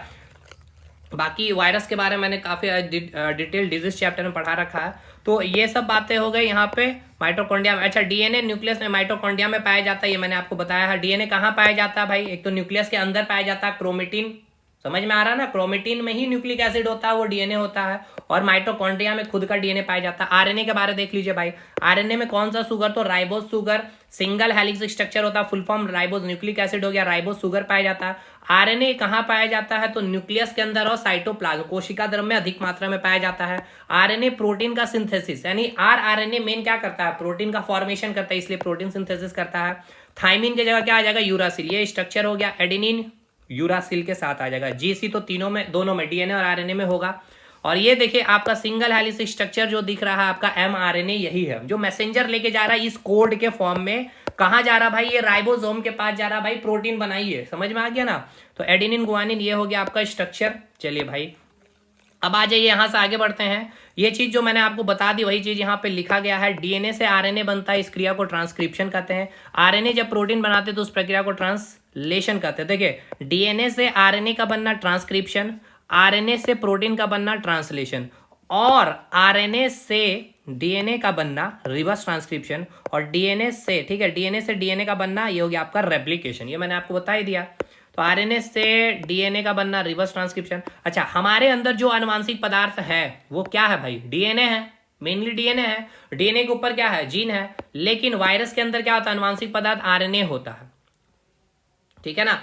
वायरस के अंदर देखिए आरएनए भी होता है और डीएनए होता है। कुछ वायरस के अंदर देखिए डीएनए भी होता है। तो डीएनए और आरएनए की खोज फ्रेडरिक मिशन ने किया था। डीएनए मॉडल किसने दिया था, वाटसन क्रिक। अब ये डिफरेंस देख लीजिए एक बार डीएनए और आरएनए के बीच, जो हमने अभी पूरा निचोड़ यहाँ रख दिया है। डीएनए में कौन सा नाइट्रोजन बेस पाया जाएगा, थाइमिन पाया जाएगा मेरे भाई। और आरएनए में क्या पाया जाएगा, आरएनए में क्या पाया जाएगा भाई, तो कौन सा नाइट्रोजन बेस, यूरासिल पाया जाएगा, ठीक है। डीएनए में कौन सा सुगर पाया जाएगा, डीऑक्सीराइबोस सुगर पाया जाएगा। और अगर आरएनए में बोला जाए तो राइबोस सुगर पाया जाएगा, ठीक है दोस्त। स्ट्रक्चर कैसा होता है, डबल हेलिक्स स्ट्रक्चर होता है, ये सिंगल हेलिक्स स्ट्रक्चर होता है। इसके बाद डीएनए न्यूक्लियस में पाया जाता है और माइटोकॉन्ड्रिया में और प्लांट के क्लोरोप्लास्ट में भी होता है। ये वेरी वेरी इंपॉर्टेंट है। खुद माइटोकॉन्ड्रिया के पास अपना डीएनए पाया जाता है और क्लोरोप्लास्ट के पास भी, ठीक है, उसमें डीएनए होता है। इसीलिए तो माइटोकॉन्ड्रिया को हमने क्या कहा था, plant within cell within cell, यानी कि prokaryotic cell within eukaryotic cell. ठीक है, यानी सेल का जो काम है उस सेल का 80% काम माइटोकॉन्ड्रिया खुद कर देती है, इसीलिए कहा जाता है माइटोकॉन्ड्रिया को सेल विथ इन सेल। आगे बढ़ते हैं हम लोग। आरएनए कहां पाया जाएगा, न्यूक्लियस में और साइटोप्लाज्म में पाया जाएगा। हाइड्रोजन बॉन्ड किसके बीच में होगा, एडेनिन और थाइमिन के बीच होगा यहाँ पे, और यहाँ हाइड्रोजन बॉन्ड एडेनिन और यूरासिल के बीच में होगा। इसके अलावा मैं एक और डिफरेंस यहाँ मेंशन नहीं किया तो मैं यहाँ मेंशन कर देता हूँ स्ट्रक्चर से। जो डीएनए का स्ट्रक्चर होगा वो क्या होगा, एडेनिन डबल बॉन्ड थाइमिन होगा और जी ट्रिपल बॉन्ड आपका सी के साथ हो जाएगा, साइटोसिन हो जाएगा। ठीक है, और यहाँ पे आपका आ जाएगा एडेनिन और यूरासिल आ जाएगा डबल बॉन्ड के साथ, जी ट्रिपल बॉन्ड आपका सी के साथ आ जाएगा।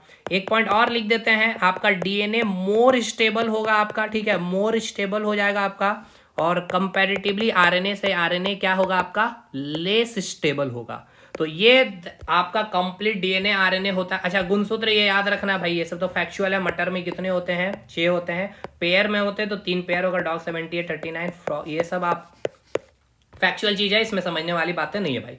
तो फाइनली आपका डीएनए आरएनए और न्यूक्लियस एक बहुत बड़ा इंपॉर्टेंट पार्ट और कंसेप्चुअली पार्ट। ठीक है, मैंने कंसेप्चुअली चीजों को समझाने की कोशिश की है।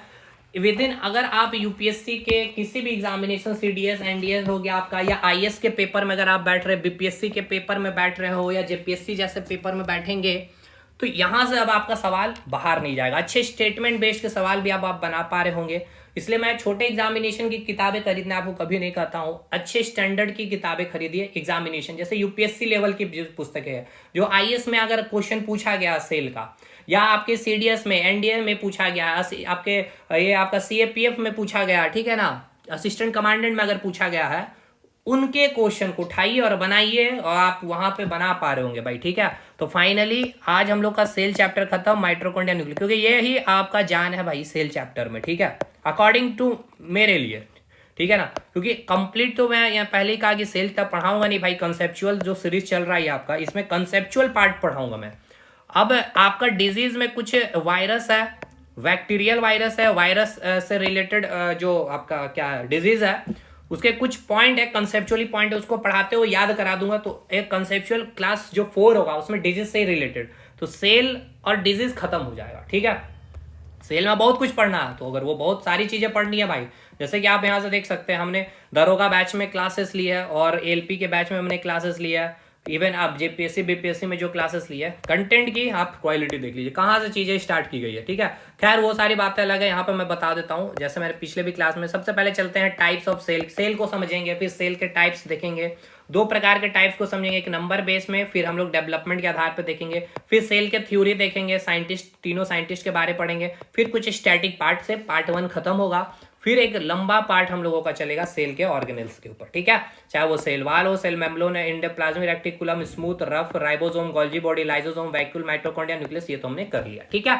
चलिए भाई मिलते हैं कंसेप्चुअल क्लास नंबर 4 में। ठीक है, सेशन अगर अच्छा लगा हो तो लाइक करिएगा। बाकी जो भी हमारे साथ जुड़ना चाहते हैं, एप्लीकेशन हमारा फोकस स्टडी विद अभी, कॉन्टैक्ट नंबर ये है, सीबीटी 2 वगैरह के लिए बेसिक साइंस, इंजीनियरिंग, ड्राइंग सब चीज अवेलेबल है। ठीक है, तो चलिए मिलते हैं अब हम लोग नेक्स्ट क्लास में, तब तक के लिए धन्यवाद।